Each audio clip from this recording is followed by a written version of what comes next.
Okay, this is going to be a hopefully pretty comprehensive guide to doing dot skip in Sealed Palace. It's a big hover, and I want to cover how those hovers work and, you know, all of the little things that you can do to optimize them and understand them better if it's the first time you've done a hover like this, because it's not like vanilla dot skip, and there might be things that you don't know if you've only ever done vanilla dot skip. So the core kind of idea, and this is more applicable to OOT hovering in general, but I'll cover it generally, you know, is that you need to shorten your backflip when you're doing a hover. If you've ever played MM, you can basically just backflip and shield chew, and you'll hover like that, even as child, even without hover boots. But in OOT, you need to find a way to get the explosion closer to your shield because of the way that explosion mechanics work. So some solutions work like this with slingshot. Others, like, you'll have hover boots on, and that'll make it easier. But the one that we're going to use for this is side flips. So if you do a roll, like holding ESS down, like a down roll, Link is going to actually start facing a different direction, and at the end of the roll, he's going to face back where he was targeting, right?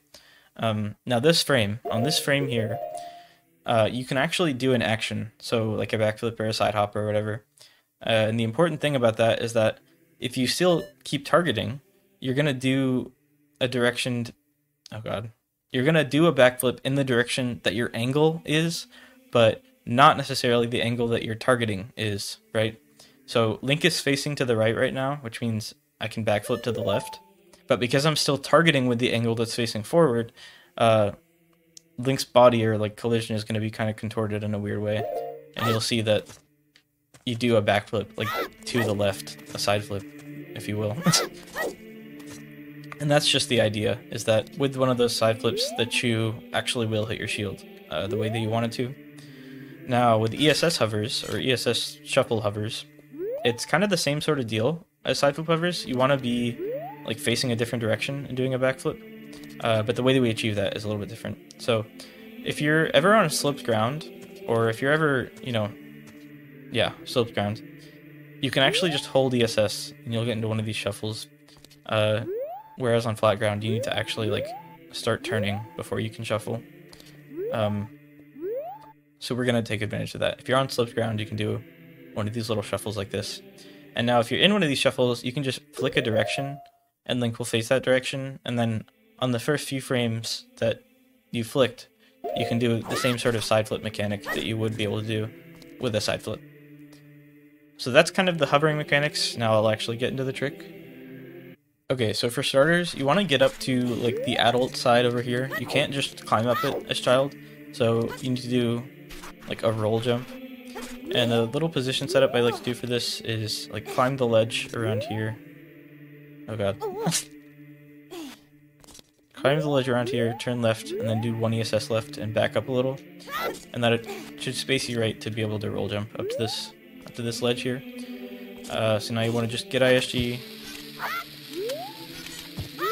and come over here. You can walk up this wall because it doesn't have wall collision, and come up here. Sometimes you'll get stuck like this, and if you get stuck like this, you can just flick down.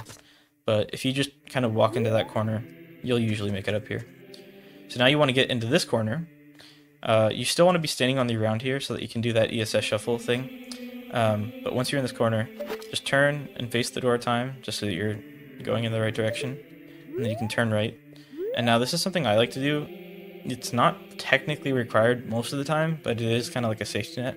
You want to just flick up.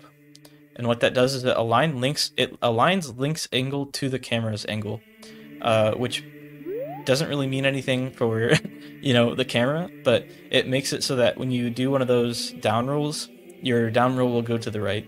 Sometimes with some weird camera values, you'll do a down roll to the left, and that's not good for this setup. So now you can just hold ESS, or I guess I had a bad position. Hold ESS, and you want to flick down right, so like that.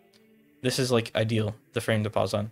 So now you want to just do 11 hovers, so you want to do one initial hover, I guess, with a backflip to the left, and then shield chew, and that'll look like that. Now you want to aim for mostly distance with these, but you do want height as well. We do need to like get over that ceiling. And so you want to shield drop the Chew, not on the first frame, not on like the last possible frame, but somewhere in between and closer to the start for these side flips. So we're gonna try and do 10 side flips. This is the frame to pause on.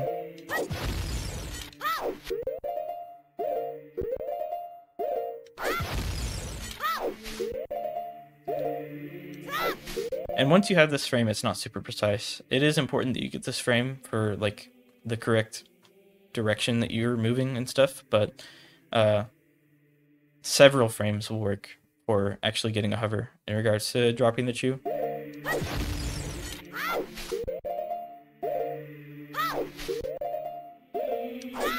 All that to say, that's the reason that we buffer this. Because even though it's not technically frame perfect, it's pretty much frame perfect in practice. Okay, so that was 11. And now I'm still a little bit lower than I'd like to be. Ideally, Link's feet is like above this plane here. So if you get to this point, you want to just do some first frame side flips. So that was second frame, but you'll still get height like that. So that's first frame. And now once Link's feet are above the ground, and if you can kind of see the thing to your left, I'm not super comfy with this, but once you're around this area, you should be good to side hop. I want to be a little bit further left, but this will work. So just side hop. Now that was good because I actually loaded the chamber. If you're too high, then you'll actually go over the loading plane for this room, and the Master Sword won't be there. If that does happen, you can just walk back until you see the door, and then walk back again, and the sword will be there, and you can pick it up. Hopefully that wasn't too wordy or complex or anything. I wanted to make sure I covered all the little things, because some people might not be familiar with hovers, but that's it.